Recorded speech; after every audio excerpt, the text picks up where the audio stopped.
Hello guys, നമുക്കിന്ന് പെട്ടെന്നൊരു fried rice തയ്യാറാക്കിയാലോ? അപ്പൊ അതിനായി ആദ്യം തന്നെ കുറച്ച് വെജിറ്റബിൾസ് കട്ടാക്കി എടുത്തണ്ടേ. ക്യാരറ്റ്, കാബേജ്, ക്യാപ്സിക്കം, പിന്നെ കുറച്ച് സവാള, പച്ചമുളക്, വെളുത്തുള്ളി, ഇത്രയാണ് ട്ടോ എടുത്തേക്കണേ. ഇനി നമുക്ക് റൈസ് വേവിച്ചെടുക്കാം. അതിനായിട്ട് 5 ഗ്ലാസ് വെള്ളമാണ് ഒരു പാത്രത്തിലേക്ക് ഒഴിച്ചു കൊടുത്തേക്കണേ. ഇതിലേക്ക് ആവശ്യത്തിനുള്ള ഉപ്പും കുറച്ച് ഓയിലും കൂടി ചേർത്ത് കൊടുക്കാം. വെളിച്ചെണ്ണ ഒന്നും ചേർക്കാതിരിക്കാൻ പ്രത്യേകം ശ്രദ്ധിക്കണേ. വെള്ളം അപ്പൊ നന്നായി തിളച്ചു വന്നതിന് ശേഷം നമുക്ക് കഴുകി വെച്ച അരി ഇതിലേക്ക് ഇട്ട് കൊടുക്കാം. ചോറപ്പൊ ഒരു 3/4 വേവാകുമ്പോ തന്നെ നമുക്ക് ഗ്യാസ് ഓഫ് ചെയ്ത് വെള്ളം ഊറ്റി വെക്കാട്ടാ. ഇനി നമുക്കൊരു പാനിൽ അല്പം ഓയിൽ ഒഴിച്ച് മുട്ട കൊത്തി പൊരിച്ചെടുക്കാം. മുട്ടയിൽ അപ്പൊ ഒരല്പം ഉപ്പും കുരുമുളകും പൊടി മാത്രമാണ് ചേർത്ത് കൊടുത്തേക്കണേ.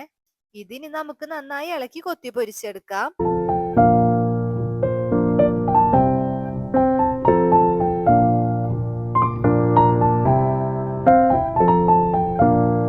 മുട്ടയൊക്കെ അപ്പൊ റെഡിയായി വന്നിട്ടുണ്ട്. ഇതിന് നമുക്കൊരു പാത്രത്തിലേക്ക് മാറ്റാം. അതിനുശേഷം ഈ സെയിം പാനിലേക്ക് തന്നെ നമുക്ക് കുറച്ച് നെയ്യ് ഒഴിച്ചു കൊടുക്കാട്ടാ. അതിലേക്ക് കുറച്ച് വെളുത്തുള്ളി ഇട്ട് കൊടുക്കാം. വെളുത്തുള്ളി ഒന്ന് ജസ്റ്റ് വാടി വന്നതിന് ശേഷം നമുക്ക് കുറച്ച് സവാള ചേർത്ത് കൊടുക്കാട്ടാ. വെജിറ്റബിൾസ് എല്ലാം അപ്പൊ ജസ്റ്റ് ഒന്ന് വാടി കിട്ടിയാൽ മതി, അധികം മൂപ്പിക്കേണ്ട ആവശ്യമില്ല കേട്ടാ. ഇനി നമുക്കിത് സവാളയും കുറച്ച് പച്ചമുളകും കൂടി ഇട്ട് കൊടുക്കാം. സവാളയുടെയും പച്ചമുളകിന്റെ ആ പച്ചമണം ഒന്ന് പോയതിന് ശേഷം നമുക്ക് ഇനി ബാക്കി പച്ചക്കറികൾ ഇട്ട് കൊടുക്കാട്ടാ. അപ്പതേ ആദ്യം കുറച്ച് ക്യാരറ്റ് ആണ് ഇട്ട് കൊടുത്തേക്കണേ.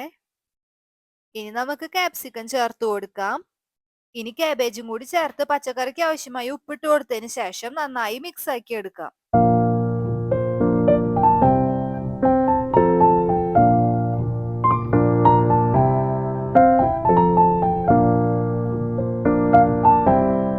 ഇനി നമ്മൾ ചേർത്ത് കൊടുക്കുന്നത് സോയ സോസ് ആണ്. പിന്നെ ഒരു ടീസ്പൂണോളം കുരുമുളക് പൊടിയും കൂടി ഇട്ട് കൊടുക്കുന്നുണ്ട് കേട്ടാ. ഇതെല്ലാം അപ്പൊ ഒന്നും കൂടി നന്നായി മിക്സ് ആക്കിയതിന് ശേഷം നമുക്ക് വേവിച്ച് വെച്ച ചോറ് ഇട്ട് കൊടുക്കാട്ടാ.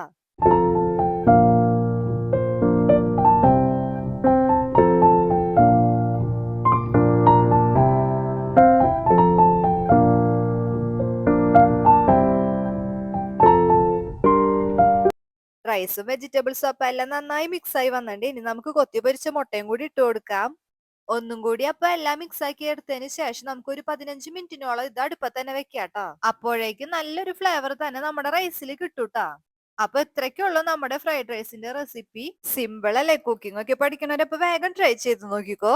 ഇന്നപ്പൊ ഞങ്ങൾ ഫ്രൈഡ് റൈസിന്റെ കൂടെ ചില്ലി ചിക്കൻ ആണ് പ്രിപ്പയർ ആക്കിണ്ടായേ. സൂപ്പർ ടേസ്റ്റ് ആയിരുന്നു ട്ടാ. അപ്പൊ നമ്മുടെ വീഡിയോസ് ഇഷ്ടപ്പെടുകയാണെങ്കിൽ ഒരു സപ്പോർട്ട് ചെയ്യണേ. ഇനി അടുത്ത വീഡിയോ ആയിട്ട് വരാം. ബൈ.